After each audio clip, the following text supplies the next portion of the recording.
Olá, amigos, tudo bem? Mais uma vez estamos juntos para o estudo da Palavra de Deus. Hoje, o juízo final. Você lembra que no estudo anterior, estudamos sobre o santuário e percebemos que Jesus morreu na cruz, ressuscitou ao terceiro dia e após 40 dias ele subiu aos céus. Assim que Jesus subiu aos céus, ele entrou no lugar santo do santuário celestial. Mas, de acordo com uma data profética, baseado em Daniel 8, verso 14, Jesus passou do santo para o santíssimo e agora, nesse momento, Jesus está no lugar santíssimo do santuário celestial, intercedendo por nós. Esta afirmação está em Hebreus 9, versículo 24. Ele comparece diante de Deus para interceder em nosso favor. Agora, o que ele está fazendo exatamente agora? Agora Jesus está fazendo o trabalho já de juízo, ou seja, o juízo final já começou. E ele é dividido em 3 fases. Sabe, algumas igrejas falam sobre o juízo, algumas músicas populares e até música sertaneja também falam sobre o juízo. E existe uma reza que fala também sobre o juízo. Você deve conhecer, eu vou rezar um pouquinho para você, tá legal? Creio em Deus Pai Todo-Poderoso, conhece? Criador dos céus e da terra, e em Jesus Cristo, seu único Filho, nosso Senhor, que foi concebido pelo poder do Espírito Santo, nasceu da Virgem Maria, padeceu sob Pôncio Pilatos, foi crucificado, morto e sepultado, desceu à mansão dos mortos, ressuscitou ao terceiro dia, subiu aos céus, está sentado à direita de Deus Pai Todo-Poderoso, donde há de vir julgar os vivos e os mortos. Eu vou parar por aí. A reza continua, mas eu paro por aqui. Você conhece essa reza, não conhece? Pois é, ela diz que Jesus está à direita do Pai, de onde virá para julgar os vivos e os mortos. Até aí está tudo bem. O problema é que a reza, as músicas e muitas igrejas não explicam como será o juízo. E é justamente esta explicação que teremos agora na Palavra de Deus, na Bíblia. Veja o que está escrito em 2 Coríntios, capítulo 5, versículo 10. O apóstolo Paulo, inspirado pelo Espírito Santo, diz assim: porque importa que todos nós compareçamos perante o tribunal de Cristo, para que cada um receba segundo o bem ou o mal que tiver feito por meio do corpo. O que eu gostaria de chamar a sua atenção e destacar nesse versículo é que todos nós compareceremos diante do tribunal de Cristo. Todos, ricos e pobres, reis, governadores, presidentes, ministros, todos. Pessoas brancas, pessoas negras, homens, mulheres, pessoas de todos os níveis da sociedade, de todos os tipos, de todas as posições, todos comparecerão naquele dia diante do tribunal de Cristo. Ou seja, no juízo final, nenhuma alma escapará. Todos nós passaremos em revista diante de Deus.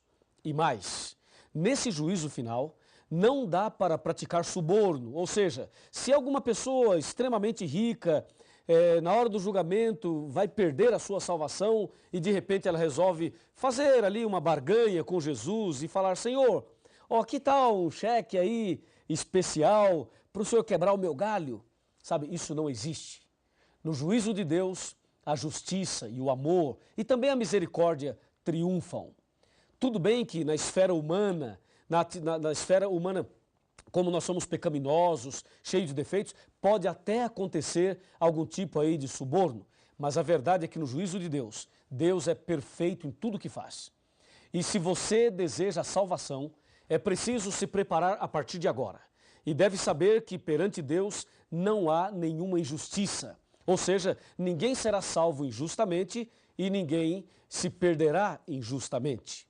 A palavra de Deus diz que todos nós iremos comparecer perante o tribunal de Deus. E a pergunta é: o que é que Deus vai julgar? Exatamente o que será julgado por Deus?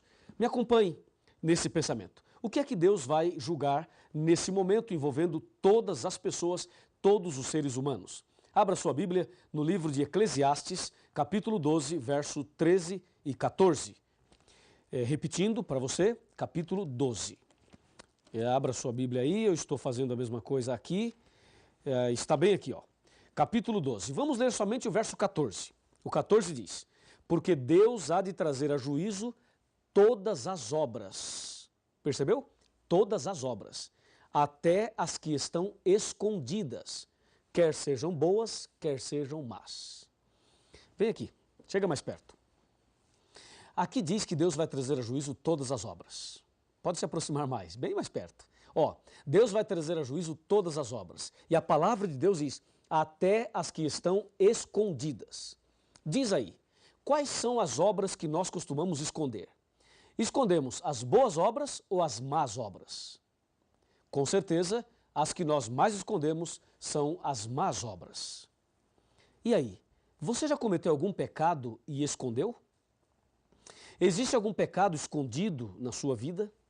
Que o pastor não sabe, que a liderança da sua igreja não sabe, e que a sua família não sabe, e que o seu marido não sabe, ou a sua esposa também não sabe? Alguma coisa que você fez que você escondeu, deixou escondido ali? Sabe quem fez isso no passado? Foi o rei Davi. O rei Davi praticou um adultério, depois mentiu, depois mandou matar o marido daquela mulher e escondeu esse pecado. Escondeu durante muito tempo, até que um dia o profeta Natã veio visitá-lo. E ao visitá-lo, o profeta Natã lhe contou uma história e depois revelou a Davi que o pecado que ele havia escondido não estava bem escondido assim. E aí se cumpre o texto de Jesus que diz, não há nada encoberto que não seja descoberto, não há nada oculto que não seja revelado. E o profeta Natã olhou nos olhos do rei Davi e disse, Davi, tu és o homem que cometeu este pecado. E aí Davi caiu de joelhos, arrependido, confessou seus pecados a Deus e pediu perdão. E esse momento em que ele se arrependeu está no Salmo 51, quando Davi diz, Deus, dá-me um coração puro e renova dentro de mim um espírito inabalável. O juízo final envolve a todos e Deus vai julgar todas as obras, até mesmo aqueles pecados escondidos. Hoje você saberá como agir, o que fazer para na hora do juízo receber a absolvição, o perdão, a salvação. Então vamos analisar juntos todos esses detalhes. O que fazer, como agir diante do juízo, tá legal? Então vamos abrir a Bíblia e vamos saber detalhes do juízo e saber como devemos agir. Me acompanhe, por favor. Me acompanhe aqui. Aqui está. Aqui diz que Deus vai trazer a juízo todas as obras. Pense um pouquinho. Desde que você nasceu até agora, quantas palavras já falou? Quantos passos já deu? Quantos pecados você já praticou? Quantas coisas boas você já fez? O que se passou na sua vida desde o seu nascimento até agora? Se o juízo final terminasse hoje para você, você estaria salvo ou perdido? Você estaria com a salvação garantida? O que você acha? Pense aí. É o seguinte, se você está em dúvida, se alguma coisa te preocupa, então calma. Nós vamos agora analisar estes detalhes do juízo final. Primeiramente, quem é quem no juízo final? Quem é quem? Quem é o juiz? Quem é o advogado de defesa? Quem é o advogado de acusação? Quem são as testemunhas? E quem são os réus? E qual é a lei usada por Deus como norma no juízo final? Vamos saber quem é quem? Isso está tudo na Bíblia. E eu convido você para me acompanhar nessas leituras e saber então o diagrama do juízo. Quem é quem no juízo final? Para você entender muito bem isso, é preciso saber que o juízo está dividido em 3 fases. A primeira fase está em Apocalipse 14, versos 6 e 7. Abra sua Bíblia, Apocalipse 14, versículos 6 e 7. Está aqui, ó. A primeira fase do juízo. Diz assim, vi outro anjo voando pelo meio do céu, tendo um evangelho eterno para pregar aos que se assentam sobre a terra, e a cada nação, tribo, língua e povo, dizendo, em grande voz, temei a Deus e dai-lhe glória, pois é chegada a hora do seu juízo, e adorai aquele que fez o céu e a terra, o mar e as fontes das águas. Percebeu? Nesse versículo, ou nesses 2 versículos, encontramos, chegou a hora do juízo. Então aqui temos a primeira fase do juízo, que é o juízo atual, presente, que acontece agora. A segunda fase do juízo está aqui no Apocalipse capítulo 20 e no versículo 4.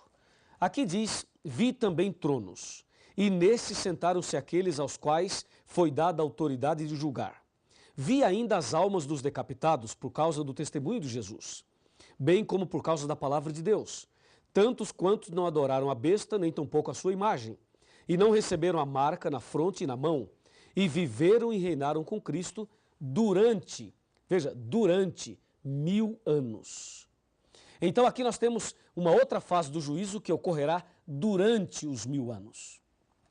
E a terceira e última fase do juízo aparece aqui em São Mateus, no capítulo 25. Mateus 25, versículo 31 até o 34 e depois o verso 41. Observe, Mateus 25, verso 31. Quando vier o Filho do Homem na sua majestade, e todos os anjos com ele, então se assentará no trono da sua glória. E todas as nações serão reunidas na sua presença.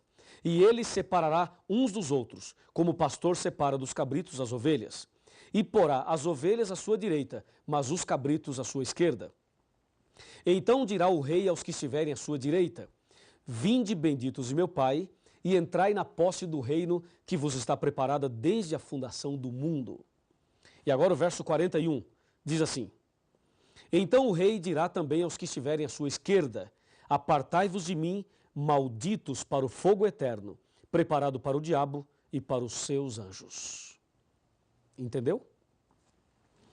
Aqui nós temos a descrição do juízo final, as suas 3 fases. A primeira está acontecendo agora. A segunda ocorrerá durante os 1000 anos. E a terceira acontecerá depois dos 1000 anos. É bom que você entenda que o milênio é um período de tempo que está entre a volta de Jesus e a descida da cidade santa. Essa descrição aparece em Apocalipse capítulo 20. Quando Jesus voltar, então começa a contagem dos 1000 anos. E quando descer do céu a cidade santa, a Nova Jerusalém, então estará terminando os 1000 anos. Então agora, antes do milênio, acontece a primeira fase do juízo. Durante o milênio acontecerá a segunda fase e após o milênio, a terceira fase.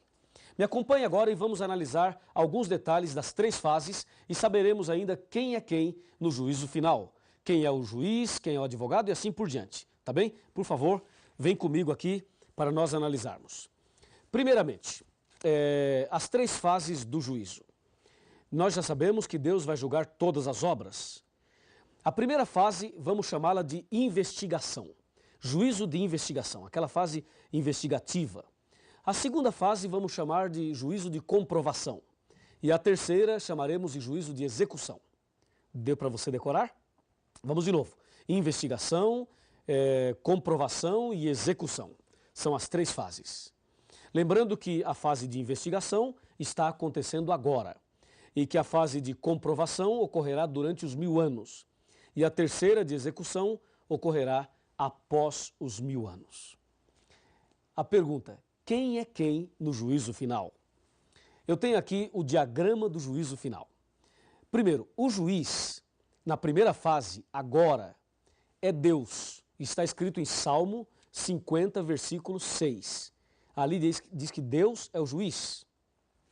Na segunda fase, durante o milênio, o juiz já não é Deus. Quer dizer, Deus estará ali atuando também, mas, além de Deus, os justos, os salvos, durante o milênio lá no céu, atuarão como juízes. Está aqui em Apocalipse 20, verso 4 e 1 Coríntios 6, versos 2 e 3, que diz: não sabeis que os santos hão de julgar o mundo?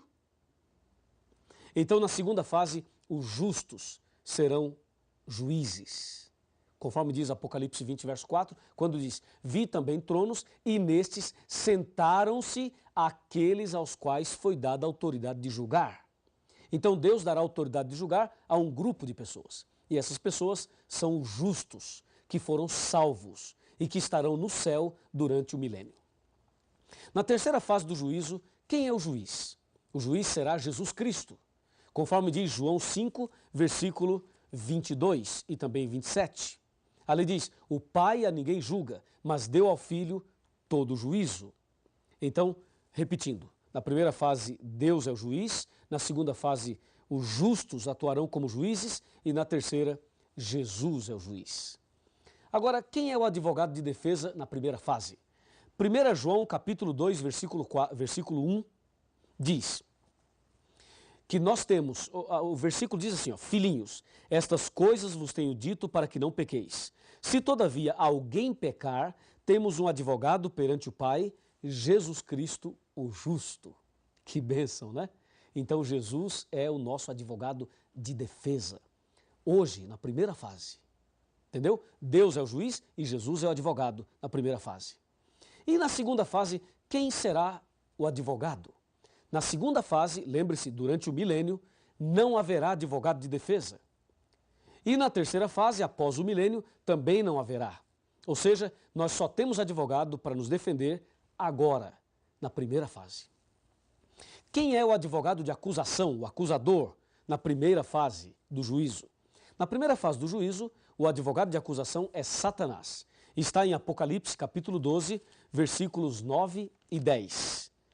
Eu vou ler esse texto para você. Apocalipse, capítulo 12, versículos 9 e 10. Diz assim, o 9.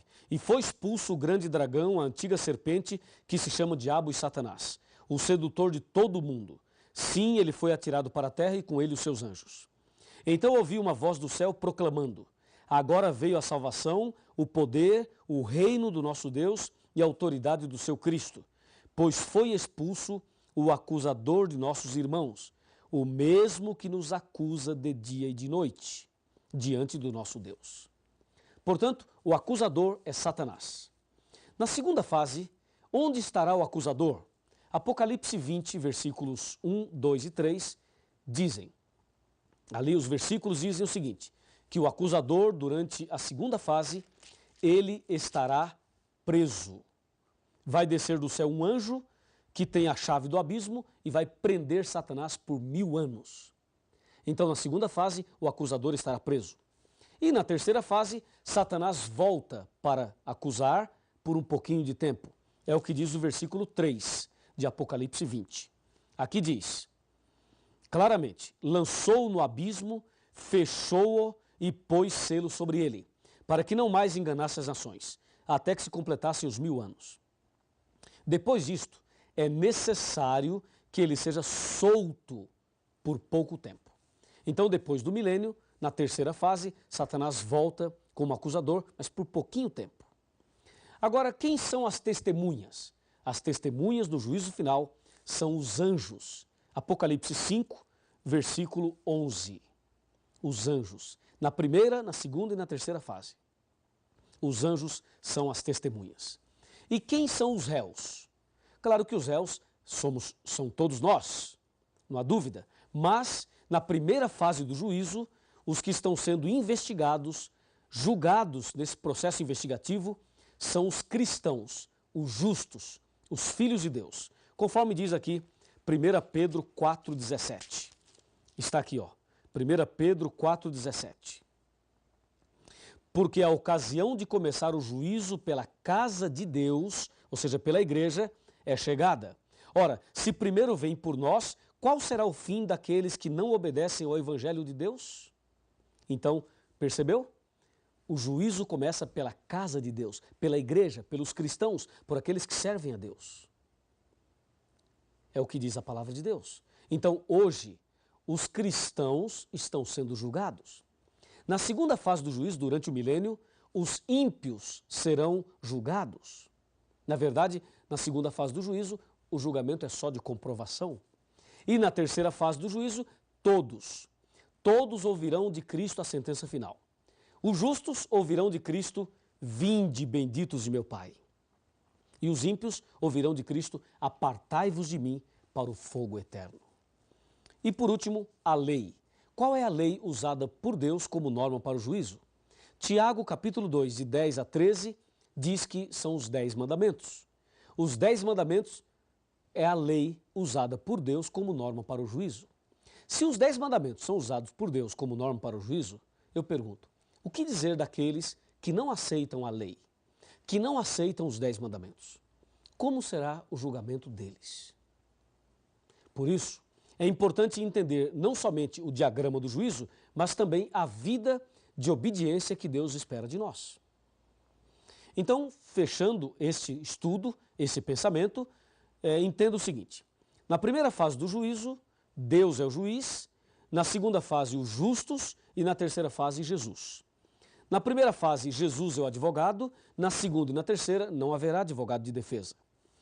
É o acusador. Na primeira fase, o diabo é o acusador. Na segunda fase, ele estará preso. E na terceira, ele volta como acusador. As testemunhas são os anjos nas três fases. Os réus.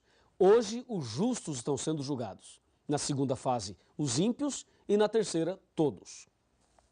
A lei usada como norma para o juízo são os 10 mandamentos nas três fases. Eu gostaria de fechar o estudo chamando a sua atenção para o seguinte ponto. Hoje, Cristo é o meu e o seu advogado, mas um dia ele será o nosso juiz. Então aproveite agora, já que Jesus está diante do Pai, intercedendo por mim e por você. Aproveite esta oportunidade para se ajoelhar e clamar a misericórdia de Deus, para confessar os seus pecados, para pedir perdão pelos pecados passados, pelos pecados presentes e também por aqueles que você escondeu em algum momento. Confesse a Deus. Se você não lembrar algum pecado, peça perdão por aqueles que você não lembra e a misericórdia de Deus estará sobre você. E tenha certeza absoluta, quando chegar o momento final da história, se você for fiel, confessar os seus pecados a Deus, pedir perdão a Deus e abandoná-los e andar em comunhão com Jesus, com certeza você será vencedor e vitorioso. Eu creio nisso e por isso eu convido você agora, já que tomou essa decisão, a orar comigo. Feche os seus olhos, vamos orar. Querido Pai Celestial, muito obrigado porque o Senhor Jesus é o nosso advogado, porque Jesus intercede por nós. Muito obrigado por sabermos também que o sangue de Jesus nos purifica de todo o pecado. Quando chegar o momento da decisão final da nossa vida, que nós possamos estar preparados. Eu entrego esta pessoa nas tuas mãos, em nome de Jesus. Amém. Quando penso em minhas faltas e fracassos, e quantas vezes, meu Deus, decepcionei,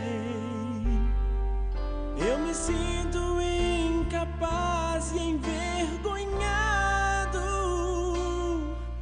Não mereço ter jamais o seu perdão.